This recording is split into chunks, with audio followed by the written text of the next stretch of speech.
From the East and the West, you've heard others, but now you've tuned into the best.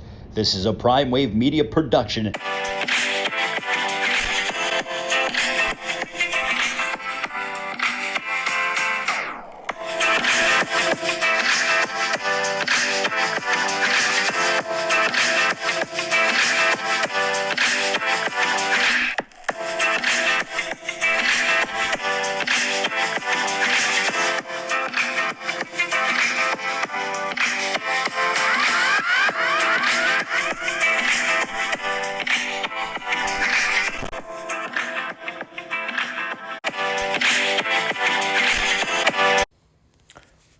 What's up, world? It's the one and only Pop DBIC, the Primetime Capper, and this is the premier sports betting show live on IG, the Primetime Angles. Boy, oh boy, today should be a good day. I'm telling you right now, I'm feeling like a good day is coming along. Yesterday was all right. It was all right. You know, we hit the premium last night, but the other bets were, oh my God. Davidson loses a favor by 11, loses by 11 last night. Also, Loyola Chicago in the game, the whole game, then wind up blowing it at the end, losing by 13 as well. So, you know, it is what it is at the end of the day. No biggie, no worries. We just move forward. Today is all about today. If you played the bets list, you got some winners off of those yesterday as well, too. So I know you guys is feeling good about that as well. So, man, it is what it is. So we're going to go ahead and we just going to jump into today because you already know we got a bunch of I got a whole big bag of things for you guys today. And first, we're going to start off with the NFL. Just some notes that you guys need to take down as of now about teams against the spread, especially here in the last few weeks as well, too. As you guys can see, the Dolphins are 4-1 against the spread as a favorite. Then you have the Colts, who are 8-3 overall, pretty much the most wins as a favorite this season. They've been favored 11 times this year. And then you have the Steelers 6-4 as a favorite this year. Believe it or not, the Steelers have actually been a dog 3 times this season. And believe it or not, guess what team has not been a favorite all season? The Denver Broncos. So, man, I'm telling you right now, this is a crazy season. Then you got the Seahawks, who are 6-5 right now as well. And you already know what happened with the Seahawks. They dropped a lot of those games here in the last few weeks and everything like that. So this team is another team that should cash out as a favorite. It depends on what the number is. I've been noticing that with them, if their number is 2.5 to 5.5, they can cover that. But if you give them anything more than that, it's some risky business. Yes, last week they covered against the Jets, but the Jets honestly have not covered a double-digit spread. I think they covered it once, and that was in the Buffalo game. But other than that, they just been getting whooped all year. So pretty much the Saints end off the list at 6-6, even money on this in this group. So pretty much there it is. Those are the top 5 favorites against the spread.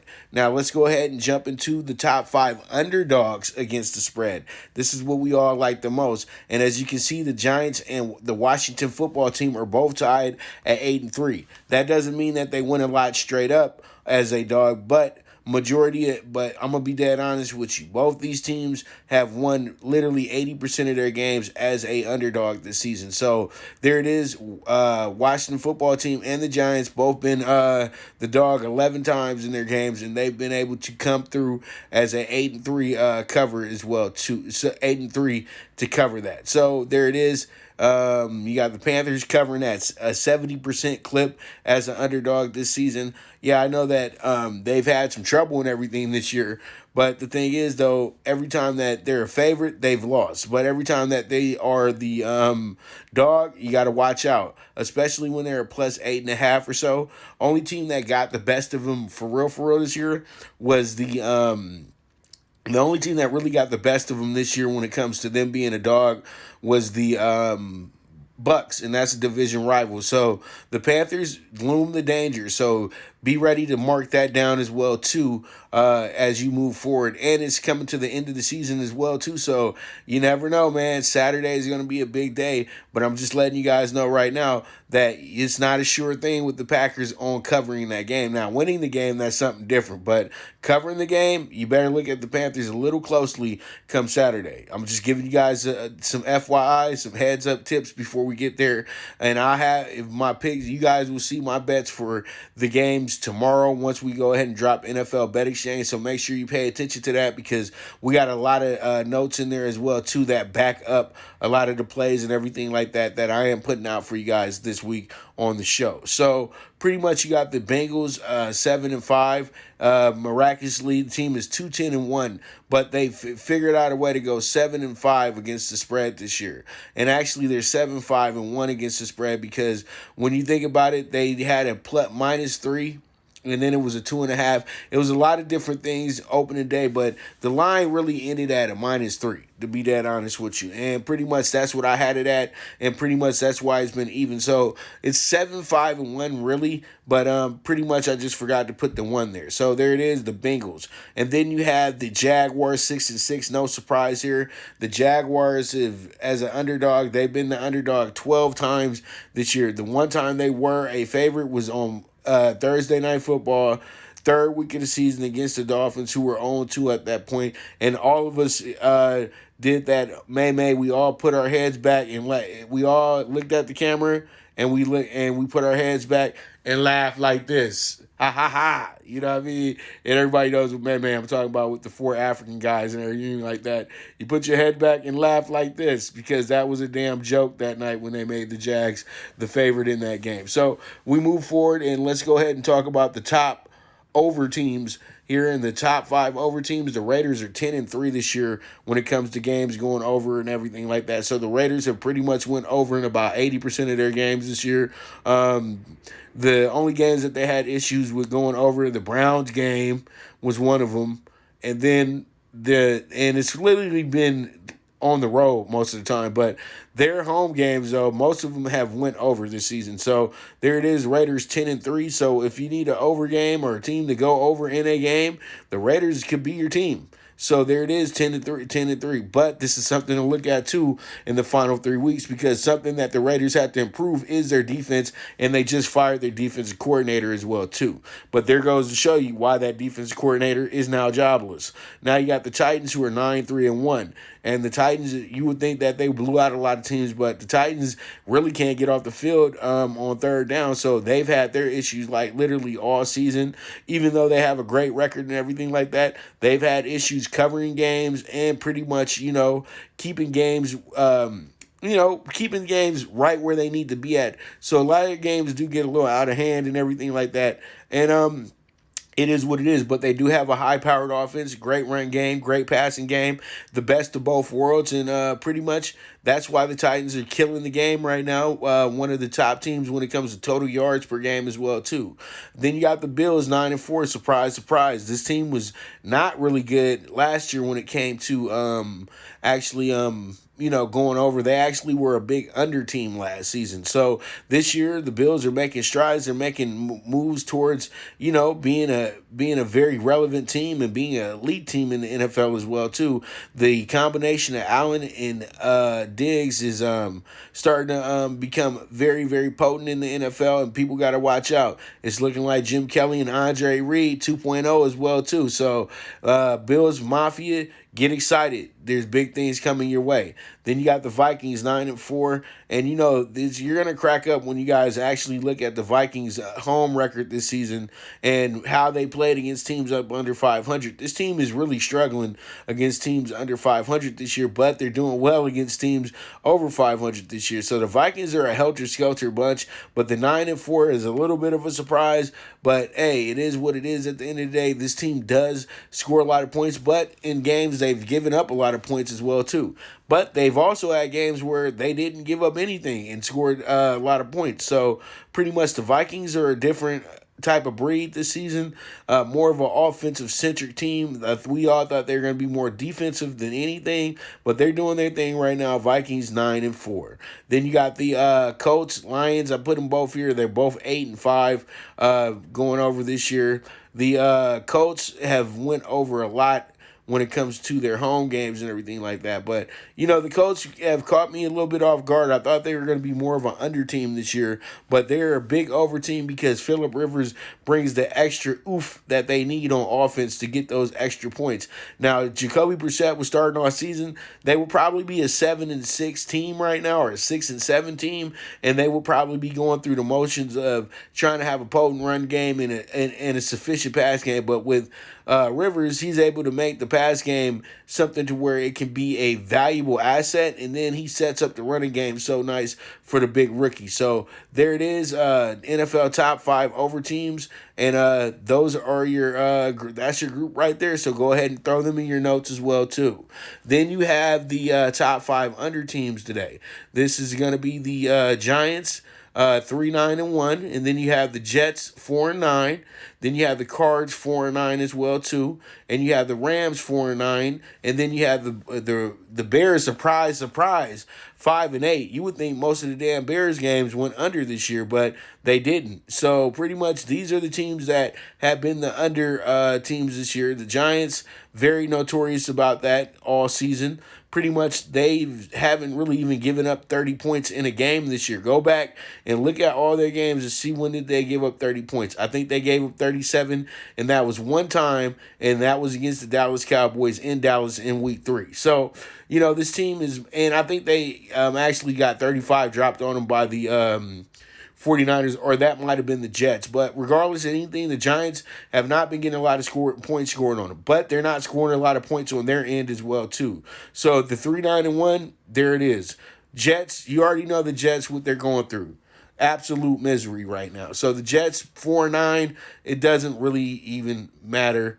It's just good that the Jets even been able to score points. But some of these games, the teams went over on their own. And honestly, if you guys didn't know this, the Jets actually in the first month of the season, at least 3 of those games went over as well too. So the last few weeks, they've actually sat up in here, and the games haven't been going over for them. They've been locking it up on the defensive end a bit, but it still ain't enough. Then the Cardinals, they've been like this all season, where they've been able to dominate. And if you look at a lot of their wins, they're very dominant victories. They're not wins that they needed to really come back in. They only had 2 games that were like that. That was Seattle and Buffalo. Everybody else was blowouts this year in the 7 wins that they do have on the season. So, the Cardinals have been able to figure out a way to be able to beat up on teams in these games and really, really beat them. You know what I mean? So there it is. I'm talking about like in the favorite terms, because I know that they only beat the 49ers by 4, but they dominated the 49ers that day as well too. So it is what it is. And then the Rams, no surprise here. As I told you guys before, every single home game the Rams have had has went under this season. So when they go over, it's usually on the road, and this week they back at home. So there goes a note for you guys to run with as well too for this game. And then we have the Bears 5-8, and you know what? Kind of surprised here. The Bears, I would have thought they'd have been 2-11, 1-12 this year, because it seems like that offense doesn't move as much as it should, but they keep figuring out ways in division games to go over this year. So pretty much that's the group for the top 5 under teams. So it's something to look out for, and something that you can take to the bank with you as well too. Do the Giants get Cleveland on a short week?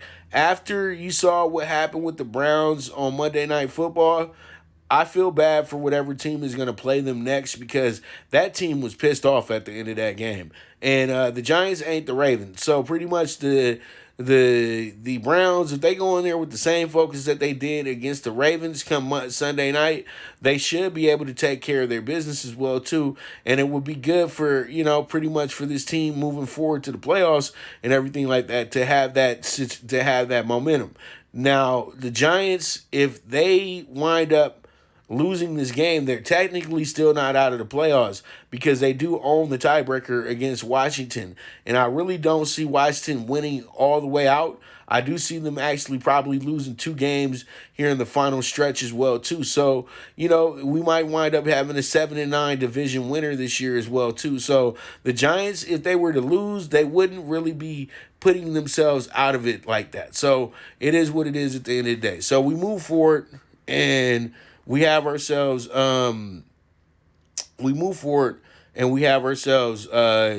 very, very good group here. AAC Bets List with the -8.5 for Cincy, +12 to ECU, +10 to Tulane.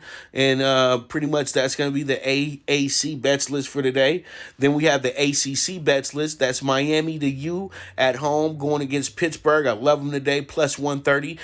You saw what they did last time. They was down 18 at the half, 32 to 14. Wound up winning that game 58 to 54. So, Miami does not quit. They'll play today, and Pittsburgh isn't better than Purdue in my opinion. So I'm taking Miami +130. Let's see how it shakes out. Notre Dame playing against the crybabies right now. I can't believe Coach K would cry like that, talking about I don't want to play any more non-conference games because I'm getting my butt whooped at Cameron. You know what I mean? I don't have any fans, so I don't want to play anymore.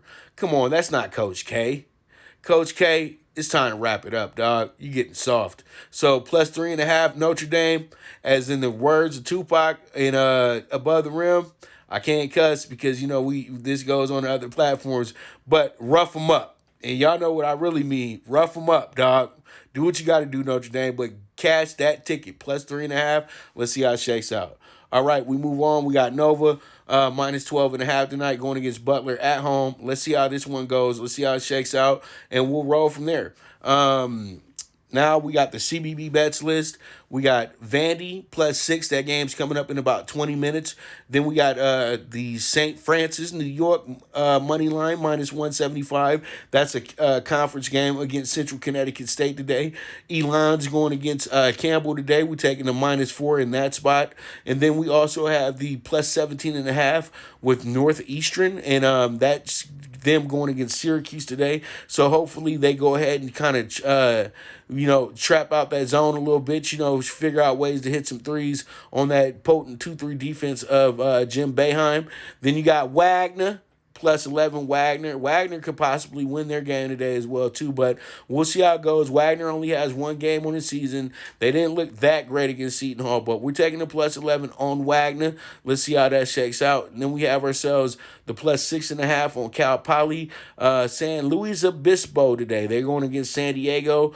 You got to be on the watch out for this game because it could be postponed because it seems like they keep doing that in California where they keep postponing these games, but they should have gave us a heads up earlier in the day about that, but it looks like it's good to go, so I'm taking the +6.5 on Cal Poly. Slow.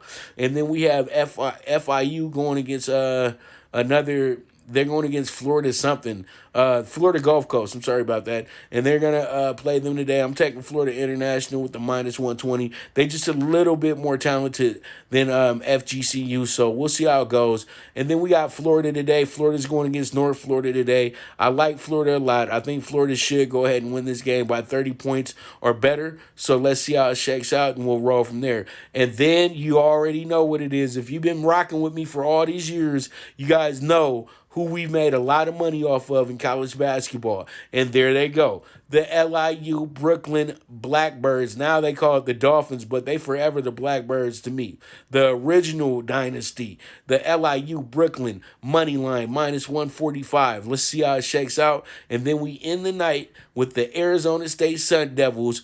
Mr. Hurley. Coach Hurley, go ahead and get us that ticket cashed and get us that money.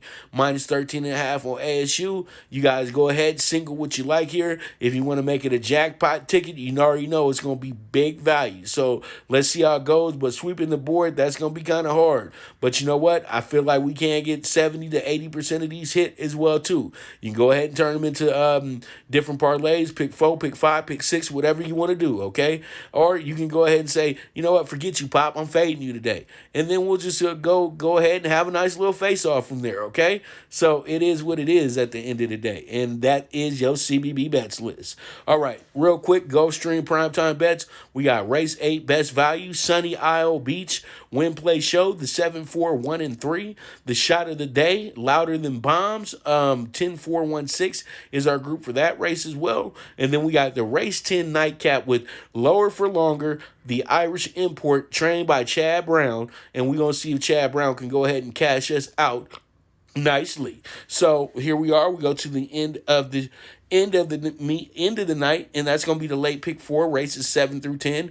We're going to go ahead and leg 1 go 3 deep 3-4-7, and leg 2 we're going to go 1-3-4-7, and leg 3 we're going to go 1-4-6-10, and then we're going to single that Chad Brown import, the 4-horse, at the end of the night to go ahead and get us that ticket and get us cashed out. Okay, so with that, this is going to be a wrap for the Premier Sports Betting Show, hosted by the one and only Pop DiBiase, the Primetime Capper, and this is the Primetime Angles Live on IG, and I am gone.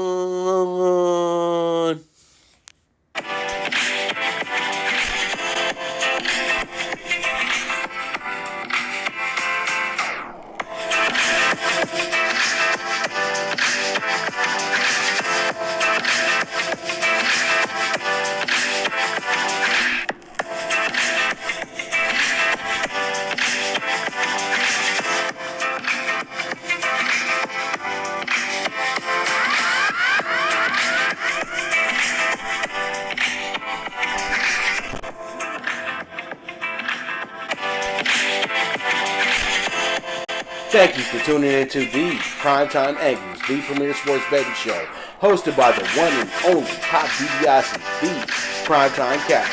This is a PrimeWave media production, and go ahead and press that subscribe button.